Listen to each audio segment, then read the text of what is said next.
திருச்சியில இருந்து 49 கிலோமீட்டர் தொலைவில் புதுக்கோட்டை மாவட்டத்தில் அமைஞ்சிருக்குங்க இந்த உலக புகழ்பெற்ற அஜந்தா குகை கோயில் ஓவியங்கள் எனப்படுற சித்தன்ன வாசல்.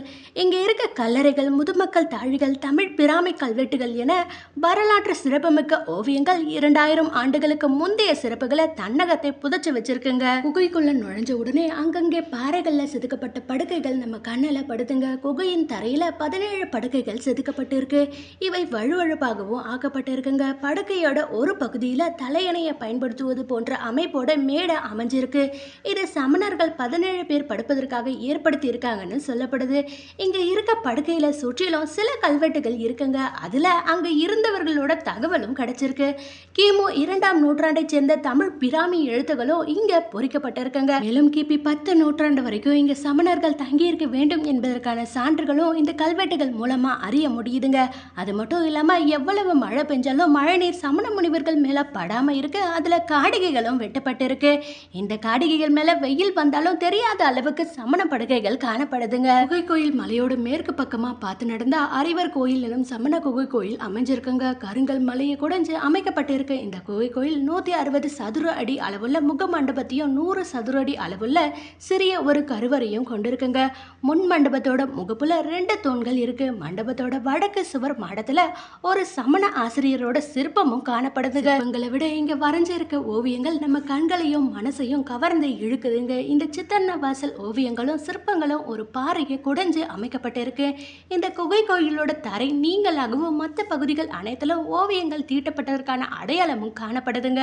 குகை கோயிலோட முன் மண்டபத்து மேலே நம்ம அண்ணாந்து பார்த்தா அங்கே சித்தரிக்கப்பட்டு இருக்க தாமரை தடாகம் நம்ம கண்ணை விரிவடைய செஞ்சு சிந்தனையை தூண்டுற வண்ணமா அமைஞ்சிருக்குங்க. சித்தன்ன வாசல் ஓவிய வேலைப்பாடோட உயிர் நடிகை இந்த தாமரை தடாகம் தாங்க. பசுமையான இலையோட தாமரையும் அள்ளியும் இந்த தடாகத்துல பூத்து கொழுங்குது. பலவிதமான மீன்களும் மகர மீன்களும் அங்கேயும் இங்கேயும் ஓடி விளையாடுற காட்சி. யானைகள் நீரை கலக்கி சூழ்ந்திருக்கும் சுற்றுச்சூழலை மறந்து அசை போடும் எருமை மாடுகளோட தோற்றமும் தென்படுதுங்க.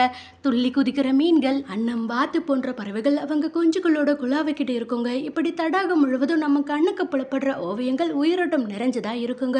நம்ம கீழ்த்தரையில வரைஞ்ச ஓவியத்தையே அதிசயமா பார்ப்போங்க. ஆனா மேற்பரப்புல எப்படி வரைஞ்சிருக்காங்களோன்னு இந்த ஓவியம் நம்மள வியப்புல ஆழ்த்திருக்கு. அது மட்டும் இல்லைங்க, இந்த ஓவியங்கள் சமணர்களால மூலிகைகளில் தயாரிக்கப்பட்ட பல வண்ணங்களை கொண்டு வரையப்பட்டு இருப்பது மேலும் ஆச்சரியத்தை கொடுக்குதுங்க. கருவறையின் உள் மண்டபத்திலும் ஓவியம் வரையப்பட்டிருக்க. முன் மண்டபத்தின் இடது பக்க தூண்ல நடன மங்கையோட ஓவியம் வரையப்பட்டிருக்க.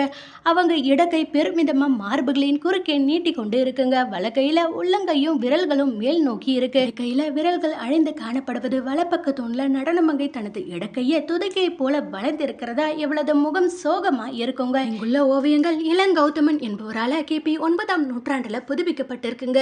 சித்தன்ன வாசல் ஓவியங்கள் பல்லவர் காலத்து ஓவியங்கள் என்று வரலாற்று ஆசிரியர்களும் ஆராய்ச்சியாளர்களும் கூறி வந்த நிலையில தற்போது கிடைத்துள்ள கல்வெட்டுகள்ல இருந்து அந்த ஓவியங்கள் பாண்டியர் காலத்தவைன்னு தெரிய வந்திருக்குங்க.